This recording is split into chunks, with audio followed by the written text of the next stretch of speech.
আসসালামু আলাইকুম রহমতুল্লাহি ওবরকাতুহু। সম্মানিত দর্শক, আমাদের পররাষ্ট্রমন্ত্রী জনাব খলিলুর রহমান একজন শিক্ষিত, মার্জিত এবং ঝানু এবং দক্ষ কূটনীতিবিদ। তার ভাষায় শালীনতা আছে, মাধুর্যতা রয়েছে। যথেষ্ট বিশেষণ সহকারে তিনি বাংলা এবং ইংরেজি বলেন এবং কথার যে রিদম, কখনো গলা উঁচিয়ে নেওয়া, কখনো নিচে নেওয়া এবং তার সঙ্গে সঙ্গে কথার সঙ্গে সঙ্গে আই কন্ট্যাক্ট মানে চোখের যে ভাব বিনিময়, এই জিনিসগুলো তিনি অসাধারণ দক্ষতা নিয়ে করেন। এবং পার্সোনালি তার কোনো বক্তব্য যখন মিডিয়াতে আসে, আমি বাংলাদেশে আসলে সাধারণত এ টু জেড কারো বক্তব্য ওভাবে শুনি না, কিন্তু তার বক্তব্য আমি শুনি। আগে যেভাবে বক্তব্য দিতেন, ধরুন অসাধারণ বক্তব্য দিতেন মোকাম্মেল হক সাহেব, সচিব। না শুনে কোনো উপায় ছিল না। বক্তব্য দিতেন সুরঞ্জিত সেনগুপ্ত, বক্তব্য দিতেন আসাদুদ্দৌলা সচিব, এরকম আরও অনেকে। তো সেই বক্তব্যের যুগ নেই, কিন্তু এই যুগে যারা বক্তব্য দেন, পার্লামেন্টে যেমন কয়েকজন আছেন, আর বাইরে পার্লামেন্টের বাইরে খলিলুর রহমানের বক্তব্য তেমনই। তো তিনি যখন চীন সফর শেষে বাংলাদেশে এসে বক্তব্য দিচ্ছিলেন, ঠিক তারই মধ্যে হঠাৎ দেখলাম তিনি মেজাজ হারিয়ে ফেলেছেন।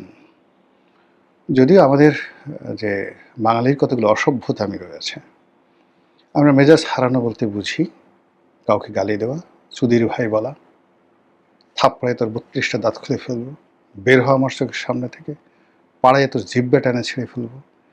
মানে এইগুলো না বলা পর্যন্ত আমরা মনে করি না যে এই লোকটা রাগ হয়ে গেছে। তারপর কারো গায়ে হাত দেওয়া না পর্যন্ত, যেটাকে আঞ্চলিক ভাষায় বলা হয় কানপট্টি ফাটিয়ে দেওয়া, ৩২টা দাঁত খুলে ফেলা, জিহ্বা টেনে ছিঁড়ে ফেলা, ঘাড় ধাক্কা দেওয়া, অর্ধচন্দ্র, তারপরে পশ্চাৎ দেশে লাথি মারা, এই জিনিসগুলো কারোর সাথে ফিজিক্যালি না করা পর্যন্ত সেই লোক মোটামুটি মনে করে যে তাকে অপমান করা হয়নি। কিন্তু এটা তো অসভ্য বাঙালির চরিত্র। কিন্তু খলিলুর রহমান তো অসভ্য বাঙালি নন। তিনি জেনেটিক্যালি বাঙালি, কিন্তু লেখাপড়া, নাগরিকত্ব, বহুকাল বিদেশে বসবাসী, নানা যে বিষয়গুলো নিয়ে বিতর্ক আছে, সেই বিতর্কের মধ্যে তিনি এক অনন্য মানুষ। তার কাছে সেই পশ্চিমা সংস্কৃতি বলতে যা বোঝায় সেটাই আশা করে মানুষ। তো সেই দিক থেকে চীন সফরের পর তিনি যেভাবে বিরক্তি প্রকাশ করেছেন, রাগ হয়েছেন, এবং তার যেটা সীমা আছে, সার্কেল আছে, সেই সার্কেলের বাইরে গিয়ে তিনি সাংবাদিকদের সঙ্গে যে ভাষায় কথা বলেছেন, এতে করে মনে হচ্ছে তিনি প্রথমত মেজাজ হারিয়ে ফেলেছেন, দ্বিতীয়ত তার চীন সফরটি আসলে ভালো হয়নি। বা আমরা সচরাচর আমাদের দেশের যে অবকাঠামো, আমাদের দেশের যে অর্থনৈতিক অবস্থা, আমরা যেভাবে বিদেশ থেকে হয় পেয়ে আসি, নয় হারিয়ে আসি, এরকম একটা অবস্থা তৈরি হয়। কিন্তু একটা দীর্ঘমেয়াদে একটা পররাষ্ট্রনীতি গড়া, একটা বাণিজ্য নীতি গড়া বা কোনো একটি করা, এই বিষয়গুলো আসলে আমাদের দেশে হয়ে ওঠে না। আমরা বিশ্বব্যাংকে গেলাম, সেই আমির খসরু মাহমুদ চৌধুরী সাহেব আমেরিকাতে গেলেন, এখন সে গিয়ে বাংলাদেশের দূতাবাসে ঘোরাফেরা করছে। খলিলুর রহমান সাহেব আমেরিকাতে গেলেন, কোথায় কোথায় ঘোরাফেরা করেছেন সেটা বুঝতে হবে, দেখতে হবে। আমাদের এর আগে ইউনূস সাহেব গেছেন, ইংল্যান্ডে গেছেন, দেখাই করতে পারেনি কারোর সঙ্গে। তো এই হলো আমাদের বাস্তব অবস্থা। আমরা যেটা শুনেছি, শেখ হাসিনার জামানাতে চীন গেছেন, তিনি সেই বৈঠকের মাঝখান থেকে অপ্রস্তুত হয়ে তড়িঘড়ি করে বাংলাদেশে ফেরত আসতে বাধ্য হয়েছেন। এর আগে বেগম খালেদা জিয়া যখন চীন সফরে গিয়েছিলেন 2005 সনে, তখন 2005 সনের 17ই আগস্ট সারা বাংলাদেশে একযোগে গ্রেনেড হামলা হলো, বোমা হামলা হলো সেই 64টা জেলাতে। তিনি সেখান থেকে তড়িঘড়ি করে ফিরে আসতে বাধ্য হলেন। তো সেই অর্থে এবারে যে চীন সফর, সেই চীন সফরের পর আপনি দেখুন, আমার আগের এই ভিডিওতে আমি বলেছিলাম যে এই চীন সফর আসলে ভালো হওয়ার কোনো সম্ভাবনা নেই, এবং এখানে আসলে সাংবাদিকদের সামনে এই মুহূর্তে এগুলো বলার কোনো দরকার ছিল না। প্রেস রিলিজ দিয়ে দিলেই ভালো হতো। ভাগ্য ভালো প্রধানমন্ত্রী সাংবাদিকদের ফেস করেননি, খলিলুর রহমান সাহেবের মতো প্রাজ্ঞ অভিজ্ঞ লোক সেটা করেছেন। কিন্তু সেখানে গিয়েও তিনি যে বক্তব্য দিয়েছেন সেই বক্তব্যগুলো শুনতে ভালো, কিন্তু চীন এবং বাংলাদেশের সম্পর্ক এবং আমাদের যে পররাষ্ট্র দপ্তর তাদের যে দক্ষতা অভিজ্ঞতা প্রাপ্তি এই বিষয়গুলো নিয়ে মানুষের মনে যে আত্মবিশ্বাস সেই আত্মবিশ্বাসটা তলানিতে চলে গেছে। প্রথমত চীন সফরে তিনি খুব চমৎকারভাবে বোঝাতে চেষ্টা করছিলেন যে নর্মালি চীনের সাথে বাংলাদেশের যে বিষয়গুলো সেগুলো পররাষ্ট্র দপ্তরের বা আমাদের দেশের পররাষ্ট্র সচিব পর্যায়ে চলে যায়, কিন্তু এটা এখন পররাষ্ট্র মন্ত্রী পর্যায়ে আছে। ভালো কথা, বাংলাদেশের ফাইলগুলো সচিবের দরবারে না থেকে এখন সেই ফাইলগুলো পররাষ্ট্রমন্ত্রীর দপ্তরে চলে গেছে এক ধাপ। আর চীনের যে পররাষ্ট্রমন্ত্রী তার দপ্তরে চলে গেছে। ভালো কথা, কিন্তু এই সফরের সময় চীনের পররাষ্ট্রমন্ত্রী কোথায় ছিলেন? কারণ এটা তো মেইনলি এই মুহূর্তে যা কিছু ইনিশিয়েট হচ্ছে পুরোটাই বাংলাদেশের মানে ministry of foreign affairs MOFA এবং চীনের মোফা। তো সেখানে চীনের পররাষ্ট্রমন্ত্রীর উপস্থিতি তো খুবই জরুরি, নাম্বার ওয়ান। সে ব্যাপারে তার এই বক্তব্যটা মানে তিনি যেটা বলছেন এটা মানে এখন সব কিছু চীনের পররাষ্ট্র মন্ত্রণালয় দেখছে, সেখানে মন্ত্রী নেই, প্রেসিডেন্ট আছে কিন্তু মন্ত্রী নেই। মন্ত্রী কোথায়? মন্ত্রী ভারতে। দ্বিতীয়ত তিনি বোঝানোর চেষ্টা করছেন যে চীন আর আমাদের মধ্যে পার্থক্য কতটুকু। আমাদের আনুমানিক জিডিপি মানে অনলি 500 বা $550 বিলিয়ন, আর সেখানে চীনের যে GDP trillion trillion trillion dollar, তাদের যে বাজেটে উদ্বৃত্ত সেটি কয়েক ট্রিলিয়ন ডলার। এটা এই সমসাময়িক পৃথিবীতে কল্পনাই করা যায় না। উনি যেটা বললেন যে এইরকম অর্থনীতি যিনি মেনটেন করেন তিনি সে দেশের অর্থমন্ত্রী, সে দেশের সেন্ট্রাল ব্যাংকের গভর্নর এবং যিনি সর্বেসর্বা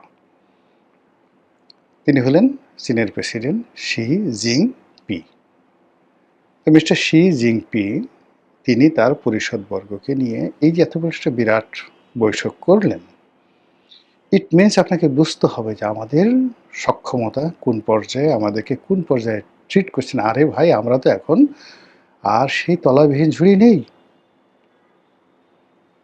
তো এখন আমার বক্তব্য হলো জনাব খলিলুর রহমান, তলাবিহীন ঝুড়ি মানে একটা ঝুড়ি আপনার আছে, তলা নাই, কিন্তু এই মুহূর্তে আপনার কি ঝুড়ি আছে? তলা তো দূরের কথা। মাই কোশ্চেন ইজ দ্যাট আপনার যেটা ঝুড়ি আছে, একটা বাস্কেট আছে, হোয়ার ইজ দ্য বাস্কেট? যেখানে আইএমএফ 3টি কিস্তি আওয়ামী লীগ জমানাতে দিল, স্বৈরাচার ফ্যাসিস্ট। ইউনূস জমানাতে 2 বছর আইএমএফ কিস্তি দিল না, তারা বলল নির্বাচিত সরকার আসলো। নির্বাচিত সরকার আসার পর তারা নেগোশিয়েট করবে, নির্বাচিত সরকার চেষ্টা করলো, তারা পুরো ঋণ চুক্তি আওয়ামী লীগ জমানাতে যে ঋণ চুক্তিটা হলো সেই ঋণ চুক্তিটা বাতিল করে বলল নতুন করে অ্যাপ্লাই করো। এর মধ্যে ঝুড়িটা কোথায় বলেন? গত 18 মাসে বাংলাদেশে যে দুর্নীতি হয়েছে, আওয়ামী লীগ সরকারের সাথে কয়েক গুণ বেশি দুর্নীতি হয়েছে 2025 সনে। এটা টিআইবি রিপোর্ট। আর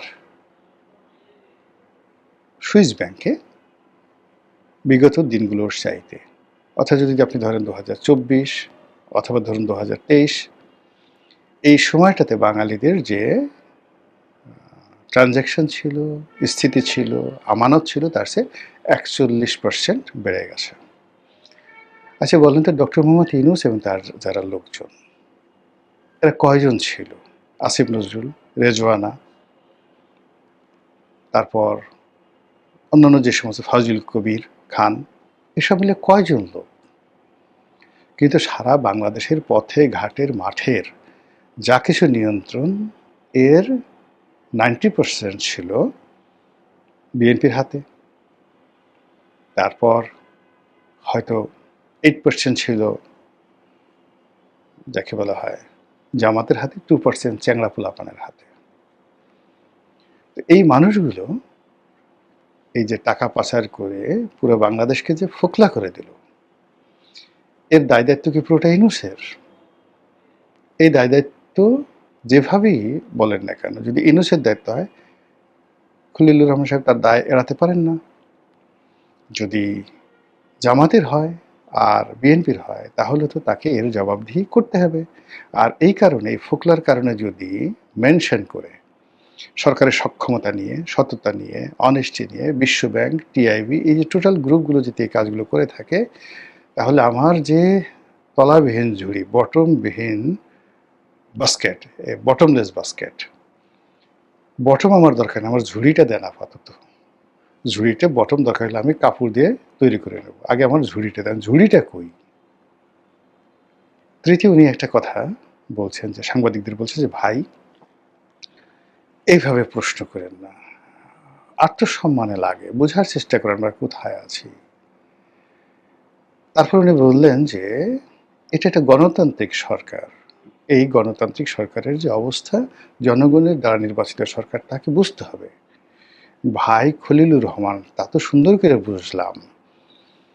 তো আপনি যে গণতান্ত্রিকভাবে নির্বাচিত সরকারের যে বড়াই করলেন, সেক্ষেত্রে you yourself is not elected by the people, of the people, for the people.